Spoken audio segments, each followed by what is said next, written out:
Assalamualaikum warahmatullahi wabarakatuh. So this is the second week. I'm going to present again the material on Give Yourself Permission to Be Creative by Ethan Hawki from TED Talk YouTube channel. So a lot of people really struggle to give themselves permission to be creative, and reasonably so. I mean, we're all a little suspect of our own talent. And I remember a story I came across in my early 20s that kind of mean a lot to me. I was really into Allen Ginsberg, and I was reading his poetry, and he did a lot of interviews. And one time William F. Buckley had this television program called Firing Line, and Ginsberg went on there and sang a Hare Krishna song while playing the harmonium. And he got back to New York to all his intelligentsia friends, and they all told him, "Don't you know that everybody thinks you are an idiot and the whole country is making fun of you?" And he said, "That's my job. I'm a poet, and I'm going to play the fool. Most people have to go to work all day long, and they come home and they fight with their spouse, and they eat, and they turn on the old boob tube, and somebody tries to sell them something, and I just screwed all that up. I went on and I sang about Krishna, and now they are sitting in bed and going, 'Who is this stupid boy?' And they can't fall asleep, right? And that's his job as a poet." And so I find that very liberating, because I think that most of us really want to offer the world something of quality, something that the world will consider good or important. And that's really the enemy, because it's not up to us whether what we do is any good, and if history has taught us anything. The world is an extremely unreliable critic, so you have to ask yourself, do you think human creativity matters? Well, most people don't spend a lot of time thinking about poetry, right? They have a life to live, and they are not really that concerned with Allen Ginsberg poems or anybody's poems. Until their father dies, they go to a funeral, somebody breaks your heart, they don't love you anymore, and all of a sudden, you're desperate for making sense out of this life. And has anybody ever felt this bad before? How did they come out of this cloud?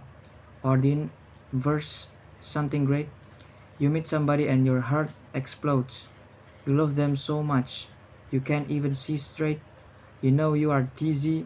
Did anybody feel like this before? What is happening to me? And that's when art's not a luxury. It's actually sustenance.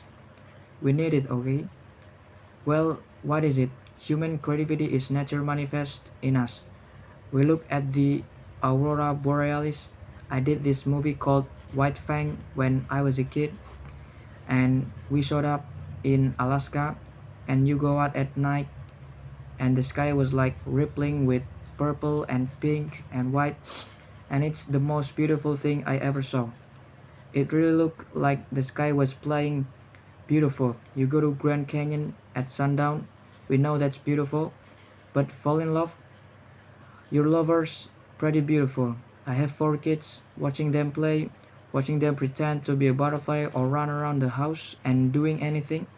It's so beautiful. And I believe that we are here on this star in space to try to help one another. And first we have to survive, and then we have to thrive. And to thrive, to express ourselves, well, here's the rub.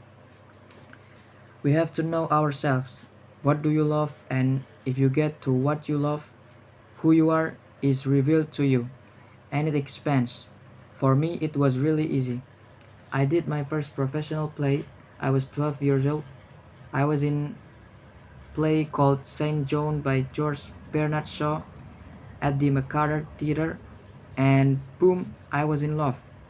My world just expanded, and that profession has never stopped giving back to me, and it gives back more and more, mostly strangely through the characters that I've played. I've played cops, I've played criminals, I've played sinners, and the magic of this over a lifetime, over 30 years of doing this, is that you start to see that my experiences, me, is not nearly as unique as I thought. I have so much in common with all these people, and so they have something in common with me. You start to see how connected we all are.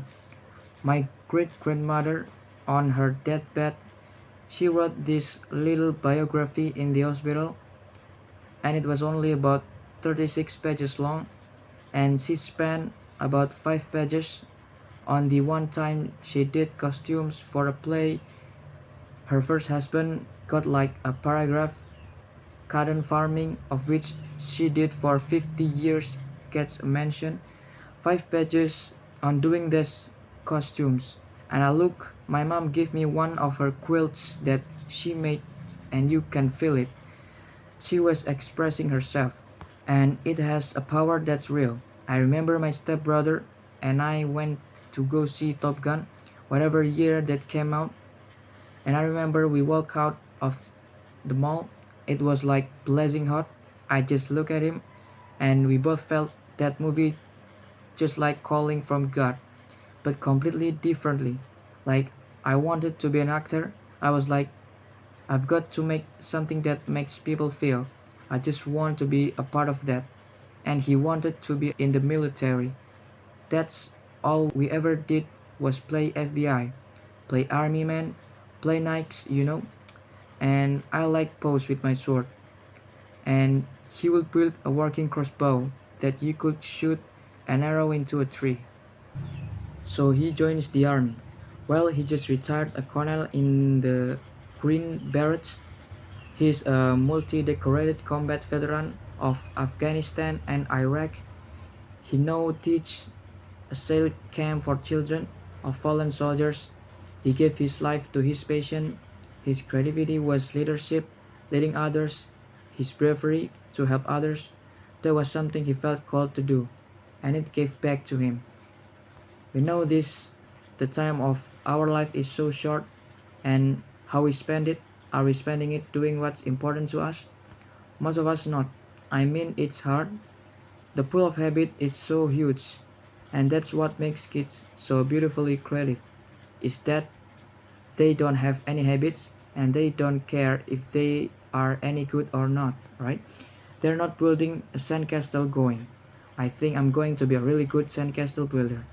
They just throw themselves at whatever project you put in front of them.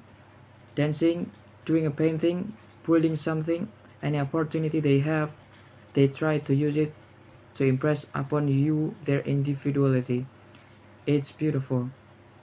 It's a thing that worries me sometimes whenever you talk about creativity, because it can have this kind of feel that is just nice, or it's warm, or it's something pleasant. It's not. It's vital. It's the way we heal each other, in singing our song, in telling our story, in inviting you to say, hey, listen to me, and I'll listen to you.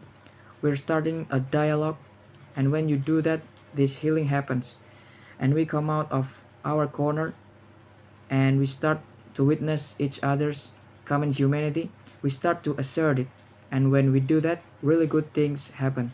So if you want to help your community, your family, your friends, you have to know yourself. It's actually so easy.